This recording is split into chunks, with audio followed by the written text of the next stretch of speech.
যেসব জিনিসগুলি আমাদের প্রকৃতিতেই প্রচুর পরিমাণে রয়েছে এবং সেই জিনিসগুলি খুব অল্প পরিমাণে খেলেই অধিক পরিমাণ শরীরের উপকার হয়, সেই খাবার জিনিসগুলির মধ্যে আমন্ড বাদাম বা কাঠবাদামের জুড়ি মেলা ভার। এতে প্রচুর পরিমাণে প্রোটিন, ভিটামিনস এবং মিনারেলস রয়েছে। তাই এদের সাপ্লিমেন্ট হিসাবে দৈনিক খুব অল্প পরিমাণ আমন্ড বাদাম খাওয়াই যথেষ্ট। তাই ঝুঁকিপূর্ণ খাবার যেমন বিভিন্ন ফাস্টফুড যা শরীরে টক্সিক সাবস্টান্স, খারাপ কোলেস্টেরল, এলডিএল, ফ্রি র্যাডিক্যালস ইত্যাদির উৎপাদন বাড়ায়, তার পরিমাণ যথাসম্ভব কমিয়ে এই প্রাকৃতিক খাবারগুলি গ্রহণ করলে শরীরের প্রচুর উন্নতি হবে।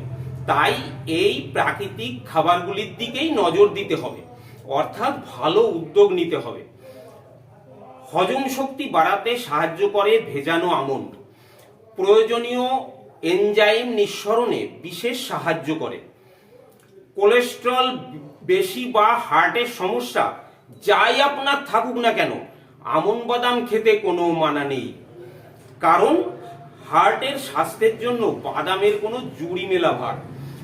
সব কিছুর প্রথমেই বলি, আমন্ডের মধ্যে পলি আনস্যাচুরেটেড এবং মনো আনস্যাচুরেটেড ফ্যাট থাকে, যা আমাদের হার্টের স্বাস্থ্যের জন্য ভীষণ উপকারী। এই কাঠবাদাম বা আমন্ড বাদামে প্রচুর পরিমাণে প্রোটিন এবং ফাইবার থাকে, যা আমাদের খিদে নিয়ন্ত্রণ করে, অর্থাৎ অল্প পরিমাণ খেলেই দীর্ঘ সময় খিদে পায় না। আপনার খিদে পেয়েছে, আপনি 4 থেকে 6টা আমন্ড বাদাম, ভেজানো আমন্ড বাদাম চিবিয়ে খেয়ে 1 গ্লাস জল খেয়ে নিলেন, দেখবেন আপনার এনার্জি লস হচ্ছে না অনেক সময়, তারপর খিদেটাও আস্তে আস্তে পাচ্ছে। অতএব আপনি সময় সুযোগ মতো তারপরে আপনি খেতে পারবেন যা আপনার খাবার। তাই আমাদের ওজন নিয়ন্ত্রণে থাকে, পাশাপাশি ওজন বেড়ে যাওয়ার কারণে যে সমস্যাগুলি হয় সেগুলিও নিয়ন্ত্রণে থাকবে। বাদামে প্রচুর পরিমাণ ক্যালসিয়াম এবং ম্যাগনেসিয়াম থাকে। এই দুটি উপাদান আমাদের হাড় শক্ত করতে গুরুত্বপূর্ণ ভূমিকা রাখে। বাদামে প্রচুর পরিমাণে ভিটামিন ই এবং অ্যান্টিঅক্সিডেন্ট থাকে। এই দুটি উপাদান আমাদের ত্বককে সতেজ রাখে, ত্বক প্রাণবন্ত থাকে, চুল ভালো থাকে, অল্প বয়সে চুল পাকা এবং চুল ঝরা কমাতে গুরুত্বপূর্ণ ভূমিকা রাখে। কাঠবাদামে প্রচুর পরিমাণে পটাশিয়াম পাওয়া যায়, তাই যাদের উচ্চ রক্তচাপ এবং হার্ট ডিজিজ রয়েছে তারা নিয়মিত এই বাদাম খেতে পারেন। ওমেগা 3 ফ্যাটি অ্যাসিড, যা আর্থ্রাইটিসের জন্য খুব উপকারী, তাও পর্যাপ্ত পরিমাণে আছে এই আমন্ড বাদামে। এবার বলছি কতটা পরিমাণ আমন্ড বাদাম খাবেন, কিভাবে খাবেন এবং কোন সময়ে খাবেন। রাত্রে আমন্ড বাদাম ভিজিয়ে রাখবেন 4টে থেকে 6টা। এবার এই আমন্ড বাদামগুলো সকালবেলা খালি পেটে ব্রেকফাস্টের আগে যে কোনো সময় চিবিয়ে খেয়ে জল খেয়ে নিলেন 1 গ্লাস, এটা হলো আইডিয়াল।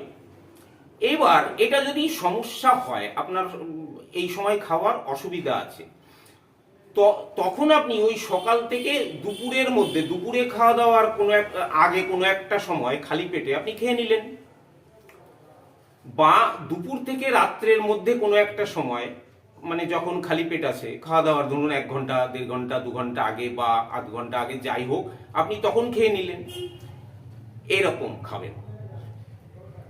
আর একজন হোমিওপ্যাথিক ডাক্তার হিসাবে আমি আপনাদের কথাই বলতে চাই যে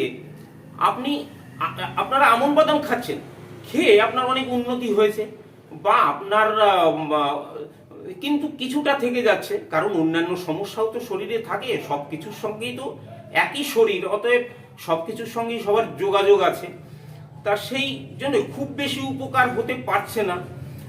আপনি সেক্ষেত্রে একজন ভালো হোমিওপ্যাথিক ডাক্তারবাবুকে দেখাবেন। সেটা আপনাদের পার্সোনাল হোক বা কোনো সরকারি ভালো হোমিওপ্যাথিক হসপিটাল হোক। সরকারি হসপিটালগুলো সাধারণত ভালো হয়, ওখানে ভালো ভালো ডাক্তারবাবুরাই বসেন। তা যেমন সল্টলেক সেক্টর 2-তে NIH আছে, ন্যাশনাল ইনস্টিটিউট অফ হোমিওপ্যাথি। এটা তো সেন্ট্রাল গভর্নমেন্টের একটা প্রতিষ্ঠান, খুব নামকরা জায়গা, আপনি ওখানে দেখান। এরকম আর কি আরও আছে অনেক।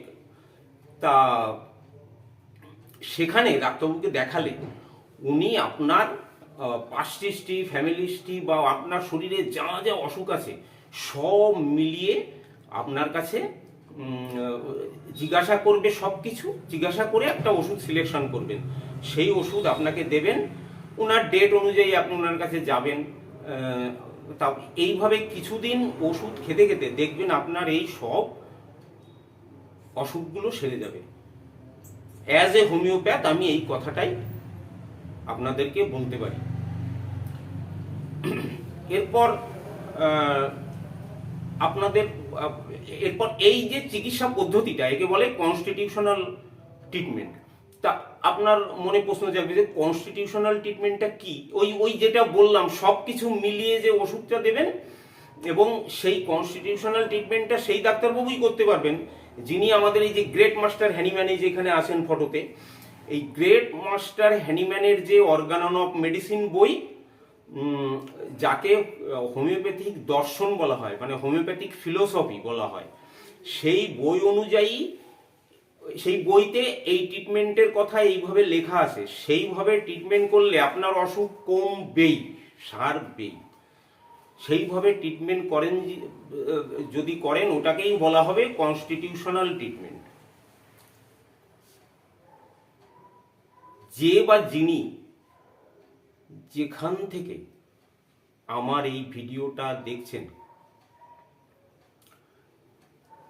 আপনারা প্রত্যেকে ভালো থাকুন, সুস্থ থাকুন, এই কামনা করেই আমি এখন আমার ভিডিওটা শেষ করছি।